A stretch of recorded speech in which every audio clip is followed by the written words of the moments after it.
Hello everyone. मस्त। Okay, चलो यार आ जाओ, सभी बच्चे आ जाओ। बोल दिया? ठीक है।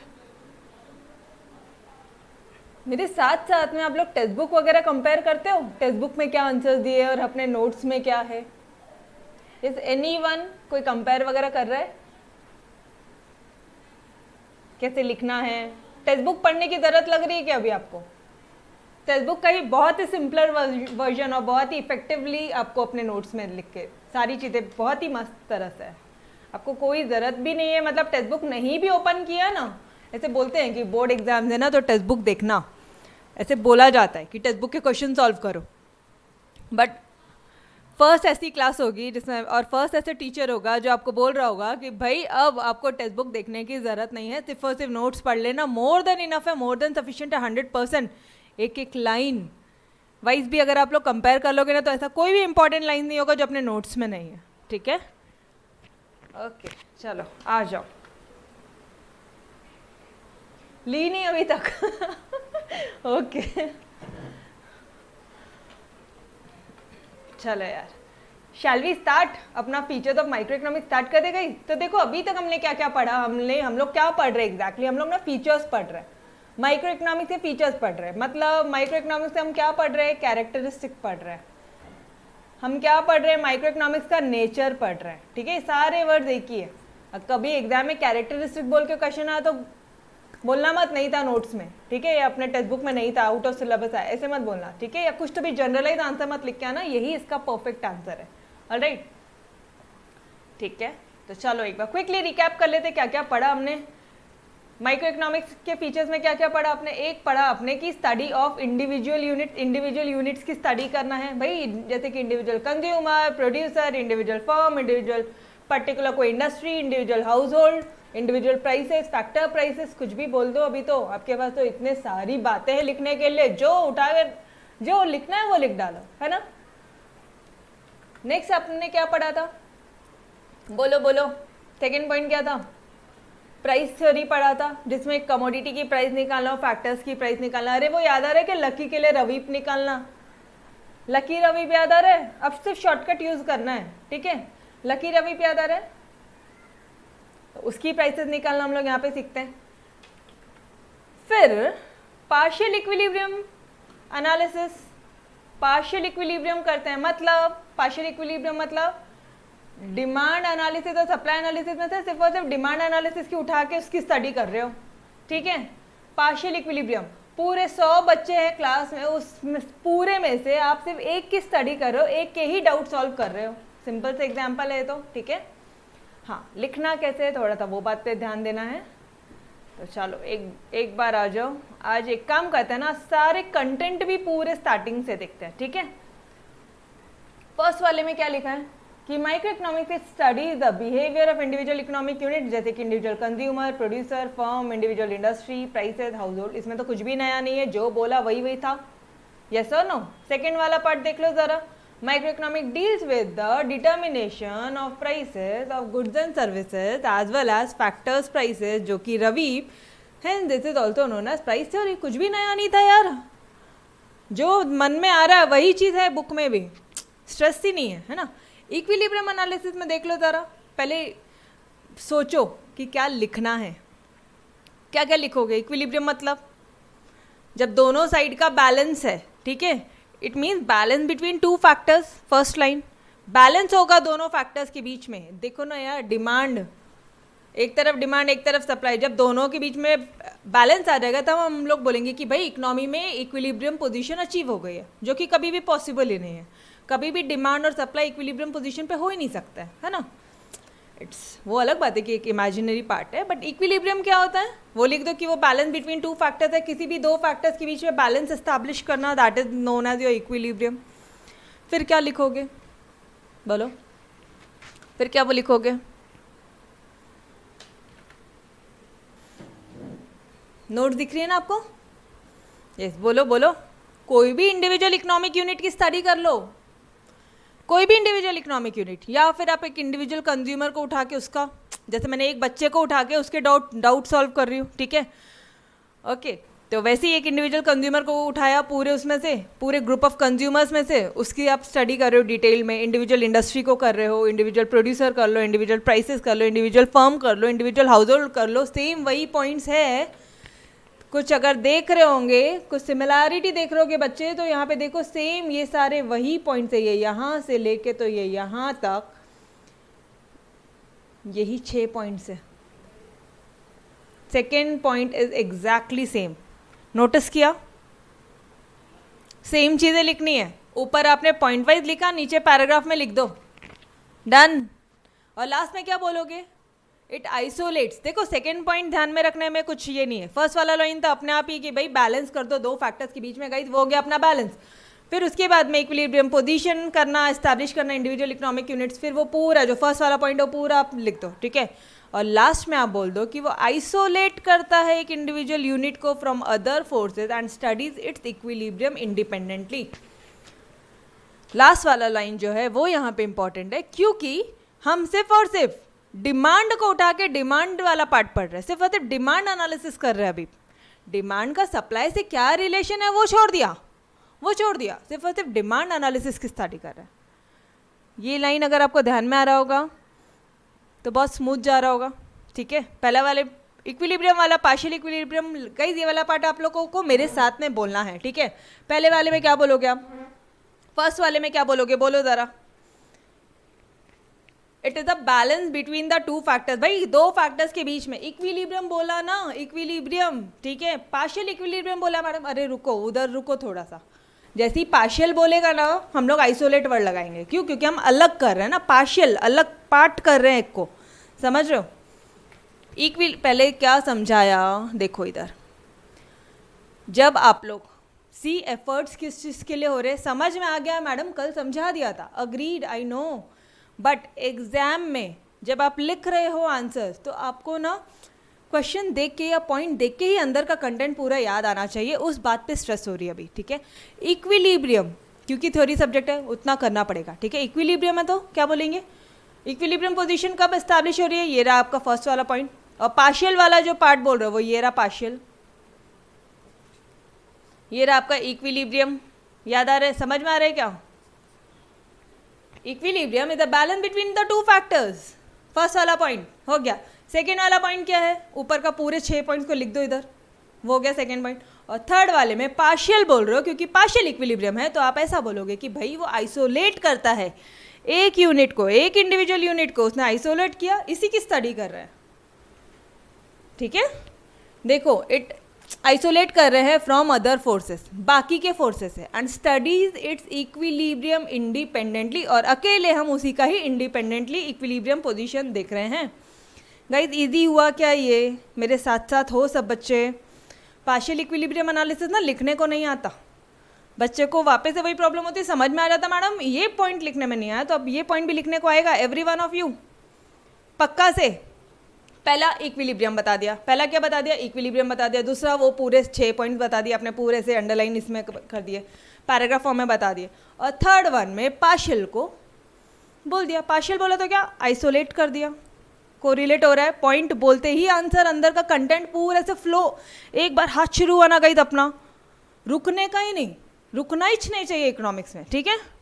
तब पेपर अच्छे से कंप्लीट होगा, और तब बहुत बेहतरीन तरह से, बिकॉज ये जो हम लोग तामझाम कर रहे हैं ना, इस तरह से आंसर लिखेंगे, टाइम लगता है बाबा। एग्जाम में आंसर प्रॉपरली प्रेजेंट होना और टाइम पे पेपर फिनिश होना, पढ़ के जाओगे, समझ के जाओगे, लर्न करोगे, रट्टा मारोगे, भूल जाओगे। वापस से बोल रही हूँ, रट्टा मारोगे, भूल जाओगे। इक्विलिब्रियम बता दो, फिर पार्शियल बता दो, खत्म, पॉइंट ही खत्म हो गया। अच्छा, स्लाइसिंग मेथड में क्या बोलेंगे हम?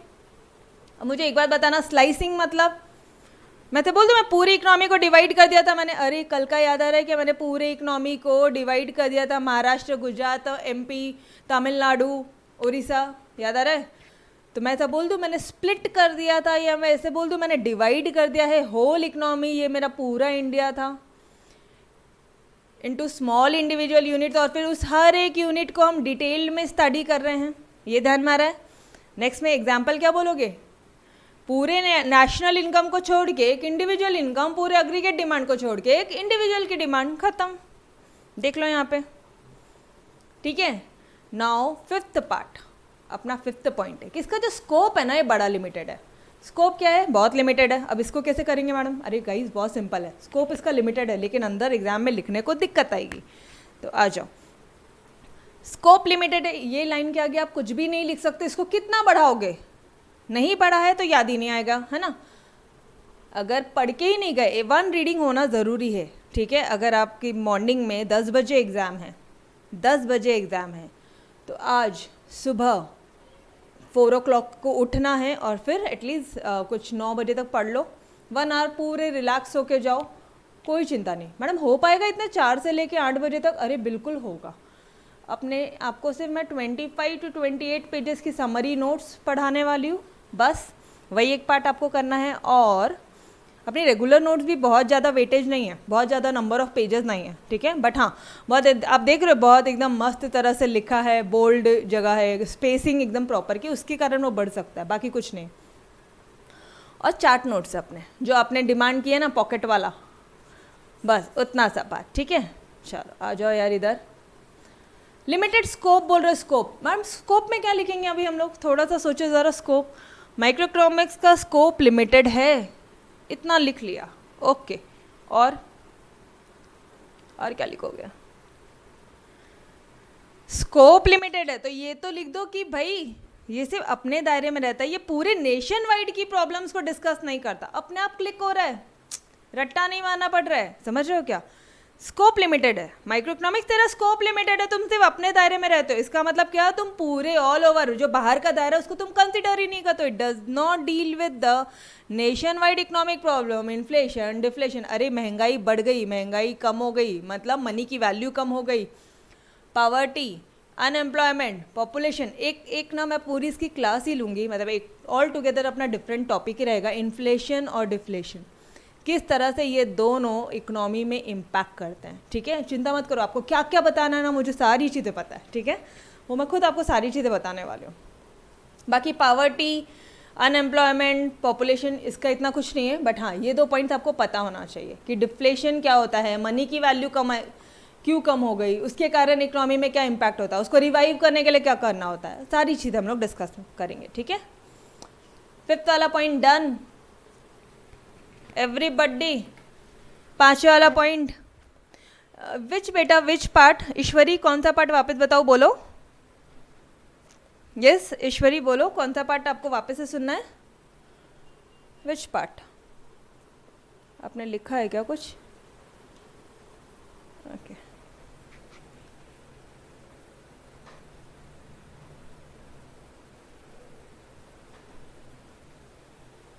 पार्शियल, कल लेक्चर अटेंड किया था तो आज तो सिर्फ रिवीजन ही हो रहा है।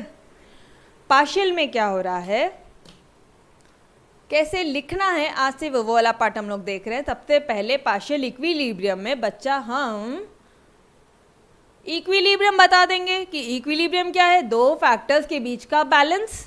अरे when x is equal, mathematics में क्या बोलते थे, जब x is equal to y है तब हम हाँ इन दोनों के बीच में इक्विलिब्रियम आ गया है, ऐसे बोलते थे ना हम लोग, ठीक है।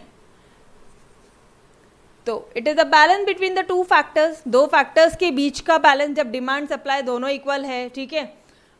जब या फिर आप ऐसा बोल दो कि इंडिया में फूड सप्लाई और पॉपुलेशन का जो ग्रोथ है वो दोनों सेम है, मतलब कोई भी 2 फैक्टर्स ले लो, कोई भी, यहाँ पे और अननेसेसरी एग्जांपल्स लेके मुझे आपको कंफ्यूज नहीं करना बेटा, कोई भी 2 फैक्टर्स। इक्विलिब्रियम पोजीशन क्या होती है, जब कोई भी 2 फैक्टर्स जब वो सेम है, ये हो गया आपका इक्विलिब्रियम। ये सेकेंड वाला पॉइंट जो है ना, सेकेंड वाला पॉइंट ये कहाँ से आ रहा है आपको पता है क्या? सेकेंड वाला point, it analyses the equilibrium position of an individual economic unit. चलो आ जाओ फर्स्ट वाले पॉइंट पे सीधा, first individual, consumer, producer, firm, industry, prices, house hold, exact same है, एग्जैक्ट सेम है, एग्जैक्ट सेम है मेरे बच्चे। तो ये सेकेंड पॉइंट को भी याद करने में कोई एफर्ट्स नहीं लगना है, यस और नो। और लास्ट वाला पार्ट है आपका, फर्स्ट पॉइंट में आपने पार्शियल बता दिया, ये इक्विलिब्रियम बता दिया, अब लास्ट वाले पॉइंट में आप क्या एक्सप्लेन करो? पार्शियल। पार्शियल मतलब पार्ट करना, पार्शियल मतलब पार्ट, एक पार्ट, डिमांड और सप्लाई एनालिसिस का सिर्फ और सिर्फ डिमांड वाले पार्ट का स्टडी करना, तो वही लिखा है, it isolates an individual unit. एक इंडिविजुअल यूनिट को पहले पार्ट कर लो, अलग कर दो, पार्शियल कर दो, अलग कर दो, ठीक है। अरे पार्शियल मतलब आधा सही है, आधा ही है, ऐसे बोलते हैं ना हम लोग, वही लिखा है। From other sources and studies is equilibrium independently. Done done.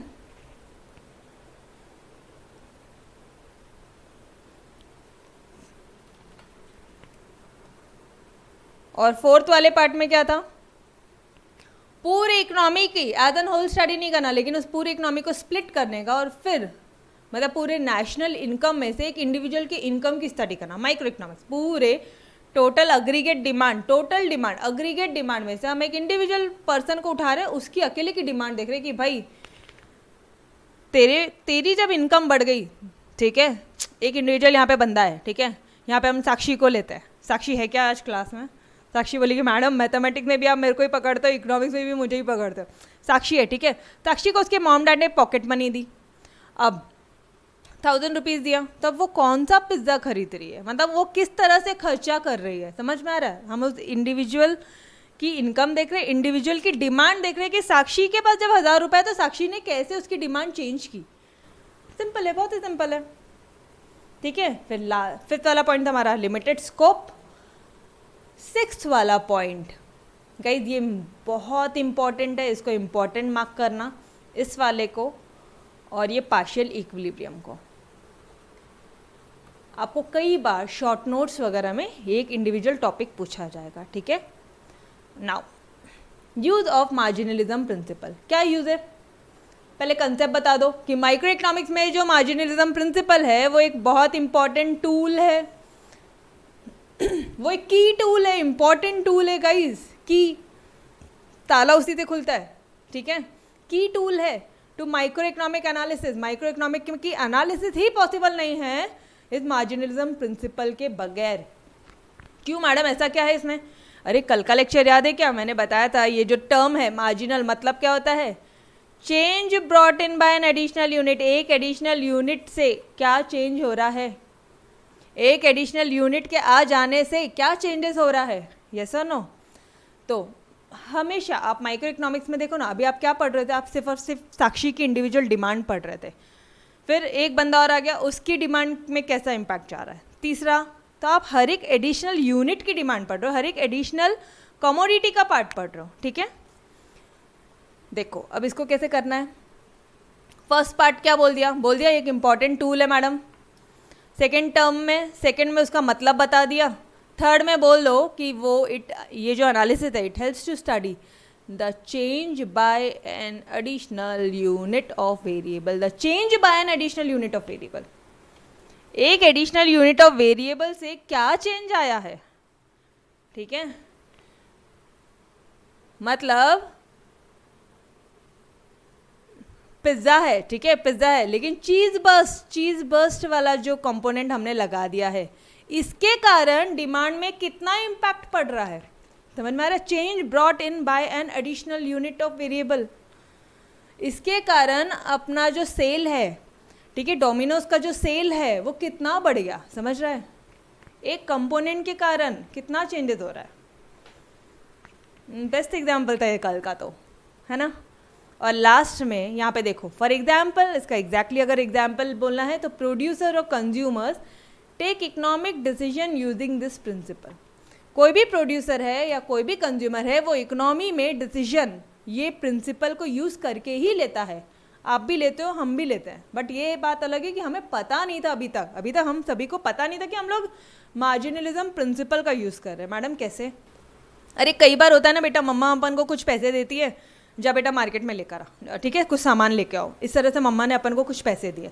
तो हम लोग क्या करते हैं, खुद सोचो, कोई भी मतलब एक प्रोडक्ट है वो 100 रुपीज़ का, आपको मिले 500 रुपये, मम्मा ने 500 रुपीज़ दिया, मम्मा बोली जा बेटा मार्केट से ला सामान लेके आ। ओके, आप गए, जो कॉस्टिंग है, जो 500 रुपये से ना जो बजट हो रहा है वो थोड़ा ज़्यादा हो रहा है, ठीक है, 550 समथिंग का हो रहा है। तो आपने क्या किया, 50 रुपीज़ ज़्यादा हो रहा है, अपने पास पैसे नहीं, अपने पास तो सिर्फ 500 रुपये है, तो अपन ने क्या किया, वो जो कमोडिटी है, जो पर्टिकुलर प्रोडक्ट है जो बहुत महंगा है, तो वो अपन ने हटाया और उसके बदले में कोई दूसरा, मम्मा ये लेके आ जाओ कि ये थोड़ा सा सस्ता है। कई बार आप ऐसा वर्ड यूज़ करते हो घर में, मम्मा ये लेके आ जाए कि ये सस्ता है, ये थोड़ा, ये जो कंपनी है ना इसका थोड़ा सस्ता है। चेंज, देखो वापस से, producers and consumers take economic decision by using this principle. वो एक एडिशनल कमोडिटी अगर मैं परचेज करती हूँ तो 50 रुपये कम में मिल जाएगा। मार्जिनलिज्म प्रिंसिपल डेली यूज करते गए, अपन ये कंसेप्ट डेली यूज करते, बस इतना था कि हमें पता नहीं था। आज पता चला कि हम कौन सा कंसेप्ट यूज कर रहे हैं। हाँ, वेरी गुड। 1 मार्क की वैल्यू पास होने के लिए एकदम परफेक्ट एग्जाम्पल है। मार्जिनलिज्म एक एडिशनल मार्क की वैल्यू, बिल्कुल बोल सकते हो, बट यहाँ पे एग्जैक्टली सी गाइस, ऐसे तो बहुत सारे एग्जाम्पल्स है नो डाउट, लेकिन प्रोड्यूसर और कंज्यूमर का ही यहाँ पे एग्जाम्पल एग्जाम में लिख कर आना, ना डोमिनोज लिखना, ना 1 मार्क की वैल्यू, ना एक वो चिटकी सिंदूर इंदूर, कुछ नहीं, ठीक है। मतलब हाइट है कुछ भी, बट वेरी गुड, हाँ वेरी गुड, ठीक है। नहीं सीरियसली आई विल अप्रिशिएट यार, एटलीस्ट इकोनॉमिक्स को समझ तो रहे हो। ओके चलो, यूज ऑफ मार्जिनलिज्म प्रिंसिपल समझा सभी को? एवरीवन हंस लो पहले सबके सब, फिर स्टार्ट करते हैं। समझा क्या? बोलो। चलो, अगर समझ में आ गया तो एक बार वापस से चलो यार गाइस, बैक आओ, चलो। क्या है ये 7:30 तो ऐसे ही बच जाते हैं, रिवीजन में 7:30 हो गई, देखो यार। एक बार वापस से घर में नहीं रटना है, मेरे साथ में ही आप लोगों को लर्न हो के, सिर्फ अब क्या करना है पता है कि आपको इतना अच्छी तरह से आंसर हो गया ना, एक बार समझ तो लिया, क्लास में ही समझ लिया, क्लास में ही लर्न हो रहा है आपका मेरे साथ साथ, यस और नो? हो रहा है, मुझे भी पता है 80% तो लर्न हो रहा है। जो भी बच्चा लेक्चर देख रहा है 80% आई कैन गारंटी गाइस आपको लर्न हो रहा है, अगर फुल कंसंट्रेशन है तो, ठीक है। ओके, अब आपने क्या करना है, शांति से एक बार बैठो यार, पेन नोटबुक लेके, क्या पढ़ा आज, थोड़ा सा लिखने की कोशिश करो, फिर आपको याद आएगा बेटा जी लिखने को नहीं आ रहा है, वापस से लेक्चर देखो, वापस से करो, ठीक है। फिर थोड़ा सा क्या बोलोगे आप, इकोनॉमिक्स है, थ्योरी सब्जेक्ट है, भूलना नहीं है, लिखने को नहीं आता है, तो हमें वो वाला पार्ट सीखना है, ठीक है। एक्चुअली मुझे भी लगता है कि इकोनॉमिक्स का थोड़ा टाइम बढ़ना चाहिए, डोंट वरी, अपन ऐसे ही ले लेते हैं, बताइए क्या, कोई दे या ना दे, अपन ऐसे ही 45 मिनट्स लेते ही है। एक आधे दिन होता है हरीश सर आ जाता है, उठो उठो हम मुझे लेक्चर लेना है, अदरवाइज डेली अपना 45 मिनट्स होता ही है, ठीक है। चलो, नाउ 7th पॉइंट, अरे यार इसको रिवाइज कौन करेगा, यूज ऑफ मार्जिनलिज्म कंसेप्ट जो है, ये जो कंसेप्ट है ये बहुत इंपॉर्टेंट टूल है अपने माइक्रो इकोनॉमिक एनालिसिस में, क्योंकि हम फीचर्स ऑफ माइक्रो इकोनॉमिक्स पढ़ रहे हैं, तो कोई डाउट नहीं, जो टर्म है उसका मीनिंग बता दो, उसके बाद में ये बोलो कि भाई मार्जिनल एनालिसिस जो है ना, वो हेल्प करता है हमको स्टडी करने के लिए change by an additional unit of variable. और इसका एग्जाम्पल क्या दिया, इज्जतदारी से थी, यही एग्जाम्पल लिखने का, कोई आड़ा टेढ़ा एग्जाम्पल नहीं लिखना, ठीक है। प्रोड्यूसर और कंज्यूमर्स कई बार ये इकोनॉमिक डिसीजंस लेते हैं यूजिंग दिस प्रिंसिपल, ओके। और इकोनॉमिक डिसीजन ही लिखना, ऐसा अतरंगी डिसीजन मत लिखना जो आपके मन में आ रहे हैं, ठीक है। चलो, 7th पॉइंट क्या है, it is based on certain assumption, guys most important part है, अपने माइक्रो इकोनॉमिक्स में शुरुआत ही यहाँ से होती है। मतलब माइक्रो इकोनॉमिक्स में जो भी डिसीजंस लिए जाते हैं ना, वो हमेशा, या जो भी लॉज है, अभी देखना एक बात बताती हूँ मैं अभी आपको, प्राइस अगर बढ़ रही है, ठीक है, तो डिमांड क्या हो जाएगी, कम होगी। ये एक लॉ आपने बना दिया, ये है आपका law of demand, and actually ये लॉ ऑफ डिमांड है कि जब प्राइसेस बढ़ती है तो डिमांड कम होती है, ये हमारा सिंपल सा लॉ ऑफ डिमांड है, ऑलराइट। तो ये जो लॉ ऑफ डिमांड भी बना है ना, ये भी कुछ अजम्पशंस पे बना है। अजम्पशन मतलब मैडम क्या क्या अजम्पशंस लिए हैं, इसके अजम्पशन मतलब कुछ इमेजिनेशंस किया है, कुछ थॉट प्रोसेस किया है कि भाई अपन इसके बारे में पढ़ रहे ना, बस अभी सिर्फ इतना ही, अभी इकोनॉमिक्स पढ़ रहे ना, तो फिर ना अकाउंट्स, ना मैथमेटिक्स, ना एसपी, ना ओसीएम, ना इंग्लिश, ना आईटी, कुछ नहीं, सिर्फ और सिर्फ इकोनॉमिक्स। तो सेम वैसा ही अजम्पशन लिया है कि प्राइस के बारे में इफेक्ट देख रहे हैं ना, प्राइस और डिमांड की बात कर रहे हैं ना, प्राइस की बात कर रहे हैं ना, तो हमने क्या क्या अज्यूम कर रहे हैं, इनकम कांस्टेंट है, इनकम में कोई भी, तुम्हारी इनकम में कोई भी बदलाव नहीं है, क्योंकि अगर इनकम बढ़ गई तो डिमांड बढ़ जाएगी। समझ रहे हो क्या? इनकम अगर बढ़ गई तो डिमांड बढ़ जाएगी, तो इनकम भाई तो कांस्टेंट है, ठीक है। इकोनॉमी में परफेक्ट कंपटीशन है, परफेक्ट कंपटीशन है। इकोनॉमी में गवर्नमेंट का इंटरवेंशन, इंटरवेंशन मतलब गवर्नमेंट का हस्तक्षेप। गवर्नमेंट ना बीच बीच में कुछ पॉलिसीज वगैरह डालता है, एकदम से जीएसटी लेकर आ गए, एकदम से डीमोनेटाइजेशन लेके बम फोड़ दिया था शाम को, है ना, कि रातों रात कल से 500 1000 रुपये के नोट नहीं चलेंगे। तो इस तरह की गवर्नमेंट गई, उसको तो 10 को दूर रखने का यहाँ से। तेरा तो बिल्कुल भी हस्तक्षेप नहीं है। बट मैडम ये प्रैक्टिकली पॉसिबल नहीं है ना। हाँ जी, आई अग्री, प्रैक्टिकली पॉसिबल नहीं है। बट अगर कोई भी लॉ बनाना है तो वो लॉ तभी बनेगा अगर इस बीच में ये लॉ बना रहे हो आप और इस बीच में गवर्नमेंट ने सडन कुछ ये डाल दिया, पॉलिसी चेंज कर दी, पर्टिकुलर कमोडिटी को इतना सस्ता कर दिया, बहुत सस्ता कर दिया, बोला कि इसकी प्राइस ना सिर्फ 50 रुपये से ज़्यादा नहीं होगी, तुरंत डिमांड हेरफेर हो जाएगी। समझ रहे हो? तो ये कोई भी लॉ बनाने से पहले ना we are taking some assumption, और माइक्रो इकोनॉमिक्स में तो अजम्पशन मोस्ट इंपॉर्टेंट पार्ट होता है। या अगर हम ऐसा बोल लें कि इट इज़ बेस्ड ऑन, या it begins with fundamental assumption, कुछ बेसिक अजम्पशंस है। माइक्रो इकोनॉमिक्स बिगिंस ही होता है अजम्पशंस से। मतलब इसका मतलब होता है अदर थिंग्स रिमेनिंग कांस्टेंट, मतलब सेटेरस पैरेबस। ऑब्जेक्टिव्स में पूछते हैं, ठीक है, कई बार आपको ऑप्शंस में दिया जाता है, फिलअप्स में पूछा जाता है ये सेटेरस पैरेबस क्या होता है। Other things being constant, other things remaining constant, बाकी सारी चीज़ें कांस्टेंट है, सिर्फ और सिर्फ प्राइस के बारे में और डिमांड, प्राइस के कारण डिमांड में कितना इफेक्ट हो रहा है, यही पढ़ रहे हैं हम। तो इनकम टू कांस्टेंट। कुछ और बताओ? टेस्ट, हैबिट, फैशन, आप भी कांस्टेंट रहोगे। गवर्नमेंट जी आप तो पहले ही कांस्टेंट हो, आप तो बिल्कुल मुंह ही बंद, एकदम मुंह बंद रखो, मुंह ही मत खोलो, ठीक है। समझ में आ रहा है? अदर थिंग्स रिमेनिंग कांस्टेंट का मतलब, yes everybody done, we are done with this point. लेकिन एग्जाम में लिखना क्या है? एग्जाम में ये लिखना है कि माइक्रो इकोनॉमिक्स बिगिन से, शुरू ही होता है फंडामेंटल अजम्पशन से। अजम्पशन क्या है? What do you mean by this assumption? Assumption ये है कि अदर थिंग्स रिमेनिंग कांस्टेंट, उसे आप क्या बोलते हो? सेटेरस पैरेबस। जैसे कि इकोनॉमी में परफेक्ट कंपटीशन है। मैडम परफेक्ट कंपटीशन क्या हो जाता है? नेक्स्ट पॉइंट में आ जाओ, आपकी मैडम ने आपको सब बताइए, देखो, ठीक है। लेजेस फेयर पॉलिसी मतलब, चिंता मत करो, कोई ऐसे अलग से टर्म नहीं आया, इसका मतलब होता है नो गवर्नमेंट इंटरवेंशन। गवर्नमेंट का कोई भी इंटरवेंशन नहीं रहेगा। इंटरवीन मतलब बीच बीच में कुछ नया रूल्स रेगुलेशन नहीं आया, गवर्नमेंट का कोई भी हस्तक्षेप नहीं है। इकोनॉमी में फुल एम्प्लॉयमेंट है, सबके पास जॉब है, सबके पास पैसा है, सब चीज़ें हैं, फिर हम लॉज बनाते हैं। समझ में आ रहा है? समझ में आया? Yes everybody. फुल एम्प्लॉयमेंट ये एक मेन अजम्पशन है। फुल एम्प्लॉयमेंट, अरे मुझे बताओ, क्या ऑब्वियसली अजम्पशन है, क्या सबके पास में जॉब है? क्या सबके पास में एम्प्लॉयमेंट है? क्या समझ रहे हो? तो इट्स एन अजम्पशन, ठीक है, ओके।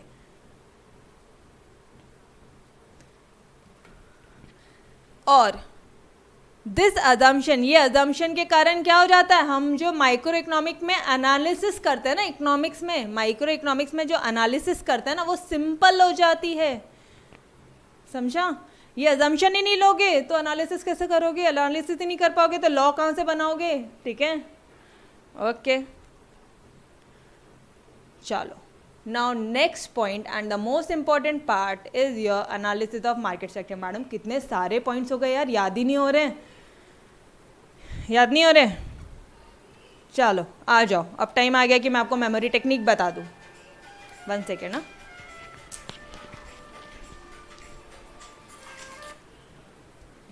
चलो, आई से क्या है? देखो स्क्रीन पे, देखो, सिर्फ और सिर्फ अभी स्क्रीन पे देखो, ठीक है। आई से स्टडी ऑफ इंडिविजुअल यूनिट में मैंने आई को देखो हाईलाइट किया है, देख रहे हो? Study of individual units, study of individual unit की यहाँ पे हम लोग स्टडी करते हैं। पी से प्राइस थ्योरी बोलते हैं, पी से पार्शियल इक्विलिब्रियम बोलते हैं, P2 S2 मतलब slicing method, scope limited scope, ठीक है। फिर M से क्या है? मार्जिनलिज्म प्रिंसिपल। A से क्या है? Based on certain assumptions. और लास्ट वाला M से क्या है? Analysis of market structure. M market structure. वापस से एक बार तो यार खड़े हो जाओ अपने घर में, मेरे साथ साथ जोर से चिल्ला के बोलने का। आई से क्या है, बोलो फटाफट से। आई से study of individual units, P से प्राइस थ्योरी, पी से पार्शियल इक्विलिब्रियम, एस से स्लाइसिंग मेथड, फिर एस से लिमिटेड स्कोप, एम से मार्जिनलिज्म प्रिंसिपल, ए से अजम्पशंस, और लास्ट वाला ए से है मार्केट स्ट्रक्चर की भी हम यहाँ पे स्टडी करते हैं। हो गया आपका features of micro economics done guys. ठीक है, तो चलो आ जाओ क्लास वाला पार्ट जो बचा अपना, एनालिसिस ऑफ मार्केट स्ट्रक्चर। ये क्या होता है? माइक्रो इकोनॉमिक्स में ना हम लोग एनालिसिस करते हैं पर्टिकुलर कुछ मार्केट्स होते हैं। ठीक है, अब मैडम मार्केट क्या होता है? बेटा ये ऐसा प्लेस है, मार्केट क्या होता है? ये एक ऐसा प्लेस है जहाँ पे सेलर भी आ रहा है, बायर भी आ रहा है। ठीक है, एक प्राइस डिसाइड हो गई इन दोनों के बीच में, वो प्राइस में गुड्स का खरीदना बेचना शुरू है, सर्विसेज का खरीदना बेचना शुरू है, गुड्स बोल लो सर्विसेज बोल लो वॉट एवर। ऑलराइट, ये एक सिर्फ प्लेस है। मार्केट क्या होता है? एक place. It's an arrangement between the buyers and sellers, between on a basis of price, where commodities are bought and sold और goods and services are bought and sold. Simple, अपने खुद के language में देखो। समझ में आया मार्केट क्या होता है? Yes everybody. तो ना ये जो मार्केट है, ये मार्केट के बिना डिफरेंट स्ट्रक्चर्स होते हैं। मतलब अरे छोटा मार्केट, बड़ा मार्केट, बस वैसे ही कुछ। ठीक है, तो there are 5 types of market. ये पर्टिकुलरली मैं आपको चैप्टर नंबर 5 में, कौन से चैप्टर में? चैप्टर नंबर 5 मैं आपको डिटेल में पढ़ाऊंगी। अगर आप लोग टेक्स्ट बुक वगैरह देखोगे तो वहाँ पे सिर्फ नाम है, perfect competition, monopoly, monopolistic competition, oligopoly, लेकिन मैंने आपको कुछ पार्ट यहाँ पे बताया। और मैं चाहूँगी कि अगर हम लोग हैं, ठीक है, क्या चाहिए आपको? What you need. आप हमसे पढ़ रहे हो, आप ओनली लेक्चर्स की टीम के साथ कनेक्टेड हो, आपको क्या चाहिए बेटा? महाराष्ट्र बोर्ड का रैंक चाहिए। तो कुछ तो हटके करना पड़ेगा ना, कुछ तो हटके लिखना पड़ेगा, कुछ तो हटके बताना पड़ेगा एग्जामिनर को कि भाई हमको आता है, देख मार्क्स न को काटू, आधा मार्क भी नहीं काटने का। तो बस वही वाली पार्ट लिखे हम लोग। परफेक्ट कंपटीशन में क्या बोलेंगे कि लार्ज नंबर ऑफ बायर्स और supplier, large number of buyers और सेलर्स है। ठीक है, there are large number of buyers and sellers. जो कौन सा प्रोडक्ट बेच रहे हैं? जो होमोजीनियस प्रोडक्ट बेच रहे हैं। होमोजीनियस मतलब क्या होता है? सिमिलर। होमोजीनियस मतलब एग्जैक्टली सेम प्रोडक्ट। समझ रहे हो? परफेक्ट कंपटीशन क्या होता है? ये ऐसा मार्केट प्लेस है, it's a type of market. पहले तो ये समझ लो, it's a type of market structure, first point. ठीक है, परफेक्ट कंपटीशन क्या होता है? जहाँ पे एक large number of buyers, large number of sellers है जो लगभग एक जैसी प्रोडक्ट बेचते हैं। सिंपल सी कहानी है यारो, इतना क्या टेंशन ले रहे हो? चिंता मत करो, अभी चैप्टर नंबर 1 है, अभी एकदम अच्छे से नहीं होगा, लेकिन जब आप चैप्टर नंबर 5 में आओगे ना, चैप्टर नंबर जो 5 है वो ये 5 पॉइंट पे ही डिपेंड है। ये 5 जो हेडिंग है ना, perfect competition, monopoly, monopolistic competition, oligopoly, बस इसके फीचर्स पढ़ने हैं, इसके कुछ एडवांटेज डिसएडवांटेजेस पढ़ने हैं और चैप्टर ख़त्म। तब आप ये वाला आंसर लिख पाओगे। ऑलराइट, अभी सिर्फ एक अंडरस्टैंडिंग लो। ठीक है, ये नोट्स उसी हिसाब से बनाया जा रहा है आपके लिए। जब पूरी बुक कंप्लीट हो जाएगी और जब मेरा बच्चा वापस से पढ़ रहा है तब वो एकदम तोड़ लिखेगा। ठीक है, from your board point of view, उस हिसाब से नोट्स बनाइए आपके लिए। और महाराज बोर्ड के टॉपर के आंसर्स को ध्यान में रखते हुए सारे नोट्स बनाए। ठीक है, तो कुछ चीज़ें होगी ऐसी जो अभी शायद आपको बहुत डिटेल में नहीं समझेगी, बट ट्रस्ट मी, एक बार जब आपका चैप्टर 5 में आ जाओगे, फिर जब आप ये पढ़ोगे, अरे यार ये लिखा था क्या उसमें। ठीक है, ऐसा होगा। परफेक्ट कंपटीशन क्या होगा? सबसे पहले तो एक बार समझ लो, ये एक इमेजिनरी कंपटीशन, एक इमेजिनरी वर्ल्ड है यार, एक इमेजिनरी मार्केट है। कभी भी कोई भी चीज़ परफेक्ट हो सकती है क्या? कंपटीशन कभी भी परफेक्ट होगा क्या? कभी भी परफेक्ट नॉलेज होती है क्या किसी के बात में? रीजनेबल नॉलेज होती है guys, reasonable competition. Perfect competition, perfect knowledge कहाँ सुना है? ये सिर्फ एक इमेजिनरी, एक हाइपोथेटिकल वर्ड है। ठीक है, जहाँ पे लार्ज नंबर, खूब सारे बायर्स, खूब सारे सेलर्स होंगे, एक पर्टिकुलर एक, और सब एक जैसे प्रोडक्ट बेचेंगे। मोनोपोली क्या होता है? Monopoly, mono individual, single. Mono मतलब सिंगल सेलर, एक ही सेलर है। अरे बोलते हैं ना यार तेरी तो मोनोपोली है, कई बार ऐसे वर्ड्स यूज करते हैं हम लोग, यह है ना, मोनोपोली है। मोनोपोली मतलब, अरे किधर हो सारे, रिप्लाई तो करो, वेर आर यू ऑल? इधर हो या नहीं हो? है ना, इधर ही है ना, ओके, कहीं भागने का नहीं। मोनोपोली क्या होती है गाइस? मोनोपोली वर्ड कभी सुनना है क्या? बोलो। सिंगल, यस, मोनो मतलब सिंगल। तो अब देखो, ध्यान से देखो, एक सिंगल ही सेलर है, एक सिंगल ही सेलर। ऐसा होता है, कई बार होता है कि ये प्रोडक्ट सिर्फ और सिर्फ मैं बेचूंगा, बाकी कोई नहीं बेचेगा। एक अरेंजमेंट हो जाता है बिटवीन द सेलर्स, ठीक है। तेरे को बनाना है दूसरा प्रोडक्ट बेचना तो दूसरा बेच, वो वाला प्रोडक्ट मैं नहीं बेचूंगा, तुमने ये वाला प्रोडक्ट नहीं बेचना, तुमने मेरा माल नहीं बेचना, मैंने तुम्हारा माल नहीं बेचना। ऐसे एक अरेंजमेंट होता है। जब ऐसा अरेंजमेंट होता है तो उसे हम लोग कौन सा मार्केट बोलते हैं? मोनोपोली, जहाँ पे एक सिंगल सेलर होगा। और बायर्स तो बहुत सारे रहेंगे और खरीदने वालों की कमी है क्या? ठीक है। Third one is monopolistic competition. Monopolistic competition, देखो अब ध्यान से देखना गाइस, थोड़ा सा ध्यान से देखो, ये जो वर्ड है ना कंपटीशन, ये कंपटीशन आया इधर का और ये मोनो आया इधर का, मतलब it is the combination of the two, it is the combination of the two, perfect competition as well as monopoly. इसका मतलब क्या होगा? ये लोग क्या करेंगे? ये लोग ना क्लोज सब्सटीट्यूट्स बनाएंगे बट नॉट परफेक्ट। अभी ये सारी पार्ट जाने दो, सिर्फ इतना लिख के आओ अभी, it is the perfect competition plus monopoly, ठीक है। इन दोनों का मिक्सचर है, इन दोनों का कॉम्बिनेशन है। थोड़ा सा टाइम और दो, बताती हूँ आपको सारी चीज़ें, ठीक है। And last one is your oligopoly. Oligopoly market क्या रहता है? जहाँ पे ना कुछ ही सेलर्स रहते हैं, सिर्फ कुछ सेलर, कुछ। मैडम मतलब एग्जाम्पल, चलो आ जाओ, अब एग्जाम्पल दे सुन लो तो थोड़ा सा।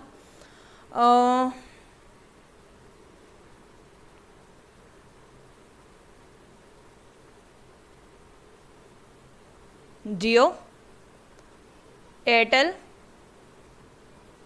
ठीक है, वोडाफोन, कुछ ही सेलर्स है, कुछ ही इंटरनेट प्रोवाइडर्स है, only few sellers are there in the market. ऐसे मार्केट्स की स्टडी करने को हम बोलते हैं ओलिगोपोली, ओलिगोपोली मार्केट स्ट्रक्चर। समझ में आ रहा है? यस, अमूल, गोकुल, ठीक है, कुछ ही मार्केट में सेलर्स हैं ऐसे। समझ में आ रहा है? This is your oligopoly, oligopoly market बोलते हैं आप, ठीक है, जहाँ पे सिर्फ ऐसा मार्केट जहाँ पे सिर्फ कुछ ही सेलर्स रहेंगे। खरीदने वाले तो ऑब्वियसली बहुत सारे रहेंगे, उसकी कोई डाउट ही नहीं है। बट अभी जैसे देखो, जियो का नेटवर्क, जियो इंटरनेट सर्विस, एयरटेल का इंटरनेट, वोडाफोन का, और किसके लोगे आप? समझ रहे हो? Okay, now come toward this part. ये मोनोपोलिस्टिक कंपटीशन क्या होता है?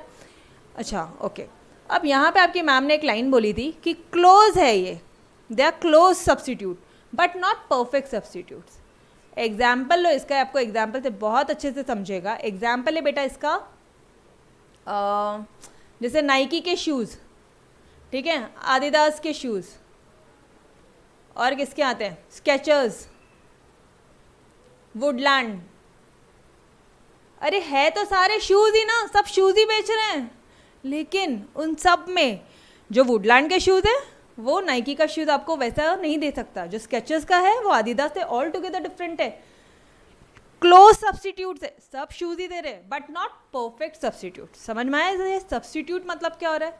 हम एक को दूसरे के बदले में सब्सटीट्यूट कर रहे हैं बट नॉट, अरे क्लोज है, मिलते जुलते हैं, सब जूते शूज़ का ही काम कर रहे हैं, ये sir no, but close substitute नहीं है, एकदम क्लोज वाला 100% नहीं है, ठीक है। समझ में आया अभी आपको एवरीवन? तो अभी फिलहाल आज के लिए सिर्फ इतनी चीज़ें ध्यान में रखना है आपको कि एनालिसिस कर रहे हैं हम लोग माइक्रो इकोनॉमिक्स में मार्केट स्ट्रक्चर की, ठीक है। आज थोड़ा सा मैंने आपको ये वाला पार्ट बहुत डिटेल में पढ़ा दिया, चैप्टर नंबर 5 का भी आई थिंक 5% नॉलेज आपको दे दिया है, बट नहीं दिया होता था तो आज ऐसे चांद तारे दिखे होते थे और रट्टा मार रहे होते, तो वो तो मुझे बिल्कुल नहीं चाहिए कि मेरा बच्चा रट्टा मारे, ठीक है। तो चलो आ जाओ, क्या करें हम लोग माइक्रो इकोनॉमिक्स के फीचर्स में पढ़ रहे हैं। लास्ट वाला feature which is the analysis of market structure, market के स्ट्रक्चर की स्टडी कर रहे हो। अब मार्केट में कितने टाइप के स्ट्रक्चर्स होते हैं? Perfect competition, monopoly. Perfect competition में क्या हो गए? Large number of buyers, large number of sellers. एक इमेजिनरी है, परफेक्ट कंपटीशन कभी भी नहीं होता, जैसे कि परफेक्ट नॉलेज नहीं हो सकती वैसा ही परफेक्ट कंपटीशन नहीं हो सकता, ठीक है। सेकेंड वन है जो मोनोपोली, एक अकेला ही बेचने वाला है, सिर्फ मैं अकेले ही बेचूंगी, आप लोग सब ये काम नहीं करोगे जो काम मैं कर रही हूँ, ये एक वर्ड हो गया, ठीक है। मोनोपोली, सिंगल सेलर रहेगा। Third one is your monopolistic competition, दोनों का मिक्सचर। अरे परफेक्ट कंपटीशन और मोनोपोली, इन दोनों का मिक्सचर, ये हो जाएगा आपका मोनोपोलिस्टिक कंपटीशन। ऑलराइट, यहाँ पे क्या होगा, बोलो बोलो क्या, close but not perfect substitute. Close देंगे वो लोग, सब शूज बना रहे बट नॉट परफेक्ट सब्स्टिट्यूट, ठीक है। And last one is oligopoly, जहाँ पे कुछ ही सेलर्स रहेंगे मार्केट में, ठीक है। या फिर आप इसको ऐसे बोलो, अमूल का जो मिल्क है और गोकुल है, और कौन से पैकेट्स आते हैं, कुछ 2-3 ही पैकेट्स हैं जो बहुत ज़्यादा चलते हैं, है ना, मार्केट में। ओके, समझ में आया आपको एग्जाम्पल? जैसे अच्छा, इसका बेस्ट एग्जाम्पल यही है, जियो, एयरटेल, वोडाफोन, ये सारे इंटरनेट सर्विस प्रोवाइडर्स हैं। ऑलराइट, तो चलो यार आ जाओ, आज टाइम हो गया है कि बस अपन ये पूरे आंसर्स को एकदम ऐसे तोड़ कर दे। फीचर्स ऑफ माइक्रो इकोनॉमिक्स, आई से स्टडी ऑफ इंडिविजुअल यूनिट्स, आई से इंडिविजुअल यूनिट, पी से पी का स्क्वायर एस का स्क्वायर। मैडम माइक, अच्छा मुझे एक बात बताओ, ये मेमोरी टेक्निक को भी याद कैसे करने का, ठीक है। इकोनॉमिक्स पढ़ के, इतना डीप में इकोनॉमिक्स पढ़ के, इतना डिटेल में इकोनॉमिक्स पढ़ के क्या बनना है, आईपीएस बनना है, ठीक है। थोड़ा बहुत अपन कॉम्पिटिटिव एग्जाम्स किस लिए स्टडी कर रहे हैं, आईपीएस बनना है, ठीक है। ये इस तरह से याद रखो।